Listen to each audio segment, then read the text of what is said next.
We all have this little candle burning inside of us, hoping to grow bigger, wanting to become this raging fire that we can count on to keep us warm, to give us hope, to light our way. It grows when we are happy. It diminishes when we fuck up. But no one ever tells the story of what happens when that light goes out. When there's nothing to illuminate our way but our own narcissism plagued by insecurity and depression. We want to be happy. We want to forget all our problems and live life to the fullest. But we can't. Our road is some tangled web of lies we tell ourselves over and over until we believe it just so we can sell the movie rights to the people around us, tricking them to think this is the best film of all time. This is the story of that light, the light that eventually goes out for all of us at some point or another. This is the story of Bojack Horseman, the story you never knew. The first time we meet Bojack, he's doing an interview on live TV while cursing and admitting to parking in a handicapped space. It's obvious, he's an asshole. He's a drunken dickbag who's accomplished all of nothing in the last 18 years since his primetime sitcom Horsin Around finally hoofed it. Get it? Hoofed? Because horses run on hooves? And he is a horse. Do you get it?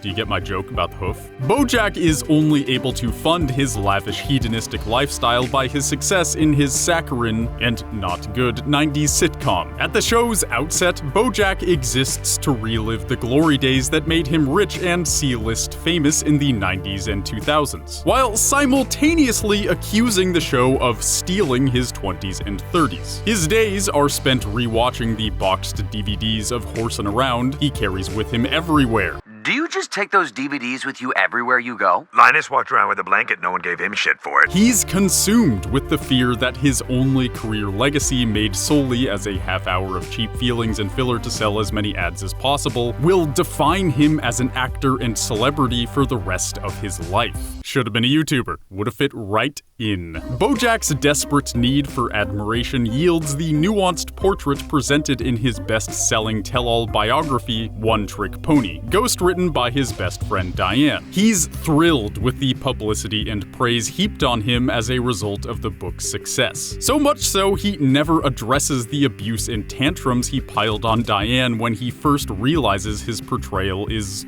unflattering. Once Bojack realizes the book is a hit, he's so happy that he quickly becomes caught up in his own new hype. Happiness is a metaphor for change. Happiness is a metaphor.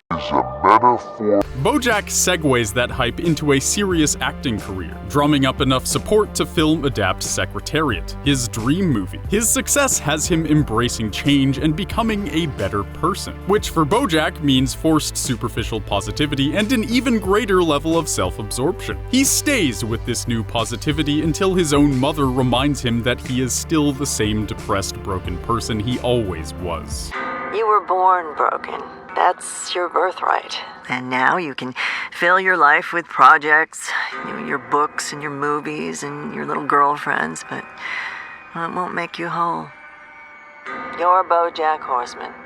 There's no cure for that. As much as he wants to forget his bad traits and forge another identity, his old habits and patterns hold him in check. It is only himself who is ultimately holding him accountable. What follows is a long, desperate struggle of Bojack against himself. With his fame secure, Bojack turns to finding lasting happiness. He abandons his dream role and instead fucks off to New Mexico to visit a married old flame, taking advantage of her family's generosity for 2 months. When things go wrong, Bojack brokers a semi-truck to tow his newly bought Escape from LA back to his abandoned cliffside home, after nearly destroying a happy family. Bojack returns to Hollywood, assuming life there froze during his absence, only to learn the world doesn't solely revolve around his dick. Secretariat is wrapped up and packaged for theaters, a finished product that only needs Bojack to shill for the premiere. His part has been completely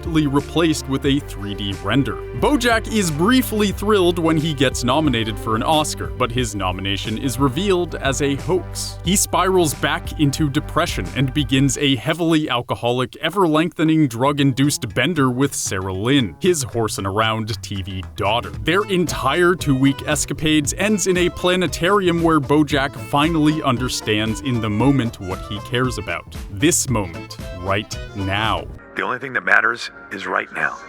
This moment. This one spectacular moment we are sharing together. Right, Sarah Lynn? Sarah Lynn?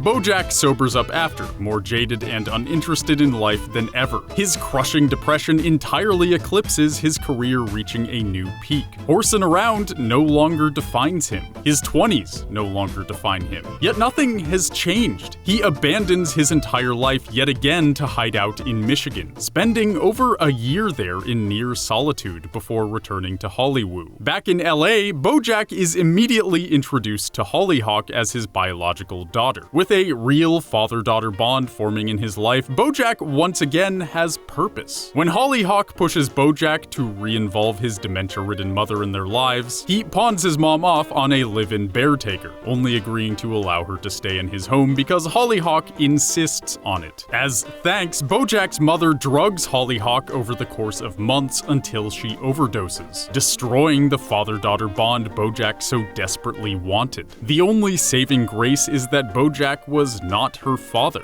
but her brother, allowing some form of a shaky relationship to persist. This brings us to the newly released Season 5, which boasts a crowning departure from all formats associated with any comedic animated adult cartoon before it. The standout episode of Season 5 is a eulogy given by Bojack at his mother's funeral. For 22 minutes, Bojack speaks alone at a podium. There are no cuts to other characters. There are only a few bitter gags. We see for the first time the fully unrestrained depth of longing and the scars of old trauma Bojack still carries with him even as an aging adult. He is no longer a child terrified of his parents, and he uses the power that the independence and autonomy of adulthood has given him for harsh final gestures. He mocks his mother's death rigor, exploiting her final expression of pain and suffering for an attempt at audience laughs. Kind of like a pissed-off toy dinosaur. Coroner couldn't get her eyes closed, so now her face is forever frozen in a mask of tremendous horror and anguish.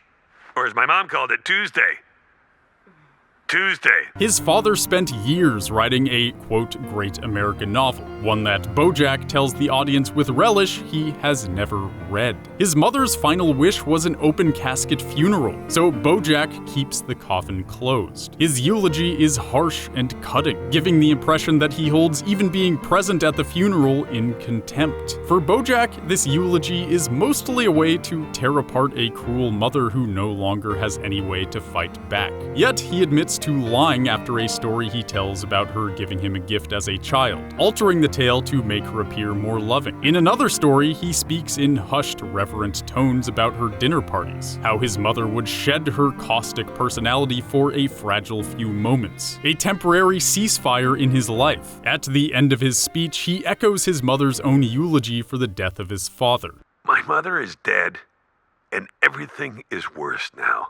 The rest of Season 5 portrays Bojack in the midst of change. For perhaps the first time in his life, Bojack sets his own needs aside and does something for another person purely out of goodwill. He stars in a show he has no interest in just to preserve the career and integrity of a friend. Bojack, despite his deep apathy, actually gives great performances on his new show. He befriends and bebeds his co-star, eventually turning their strictly friends with benefits arrangement into a caring relationship. When an anti-Semitic, Swede-hating pedophile, daughter-hating, Alaskan native-slurring, Madrid train-bombing apologist accused of multiple counts of sexual assault is cast as his sidekick, Bojack becomes a reluctant, bumbling feminist in a well-meaning attempt to be an ally and condemn bad behavior by powerful men. It takes multiple interviews detailing the dickbag's past, but eventually his terrible co-star is replaced. Production of the show continues as Bojack's self-centered unanswered need to maintain himself as the center of attention rears its head. He fires his stunt double and makes the decision to do his own stunts. The resulting accident is telegraphed almost before it happens. Bojack falls several stories to land on a vehicle, severely injuring his back.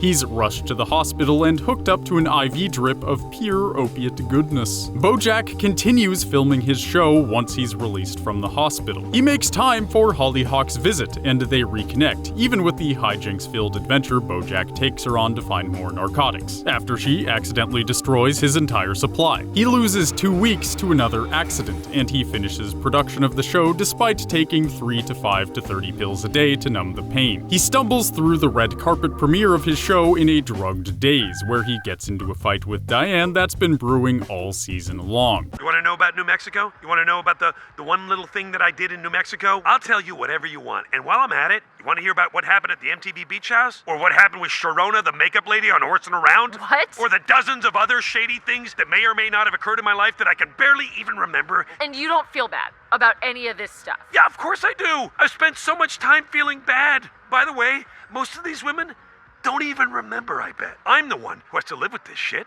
I'm the one who has to feel the guilt all day. I'm the one who has suffered the most because of the actions of Bojack Horseman. You've suffered. Yeah, I have. The most? The most. Really? Explain to me how Sarah Lynn's overdose was really rough for you. You had sex with her? No. And then, when she was sober, you took her on a month-long bender, and then she died. And you're still alive with a girlfriend who is also alive, and a TV show. And that's been really hard for you, the main character in this story. Bojack is not a good person. He's a drunken dickbag, a self-centered, addicted asshole. The choices he makes, the actions he chooses to take, don't reflect someone who truly cares about anyone but themselves. When it comes right down to it in the end, Bojack is more interested in indulging himself and excusing his own bad behavior than he is in trying to change. Every major event, Sarah Lynn dying, Bojack almost having sex with a 17-year-old girl, strangling his co-star and girlfriend, every crisis and turning point shows who Bojack really is. Through all the bullshit, all the fake attempts at change, through all the fads, the struggles to become a better person, to believe he's somehow a better person,